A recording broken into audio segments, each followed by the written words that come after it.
আপনার গাড়ির এত গতি, আপনার মাথায় নেই হেলমেট। গাড়ির আপনার বলতে আমারই তো গতি নাই। তাহলে আমারই গতি না তাহলে পড়ে যাচ্ছেন, তাহলে পালানোর চেষ্টা করছেন। হ্যাঁ? আপনার হেলমেট কোথায়? বাসায় গাড়ি নিয়ে আসলেন, রাস্তায় হেলমেট বাসায়, আর গাড়ির কাগজ দেন না এখানে। কাগজ কোথায়? এই যে এখন যদি পড়ে যেতেন, এই যে ব্রেক করা লাগলো, হার্ড ব্রেক, ক্ষতিগ্রস্ত কে হতো?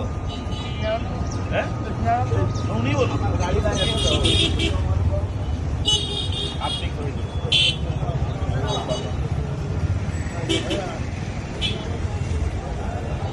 কবে সচেতন হবেন? দেন কবে সচেতন হবেন বলেন? আবার পুলিশ সিগন্যাল করতে, তার সামনে আপনি তর্ক করছেন। না, আমি ওই মানে পড়ে যাচ্ছি, এই জন্য বললাম আর কি। এই গতি দেখে গেলাম না। গতি কমাইতে দাও। আপনি যে গতি কন্ট্রোল করতে পারবেন না, সেই গতিতে কেন থাকবেন?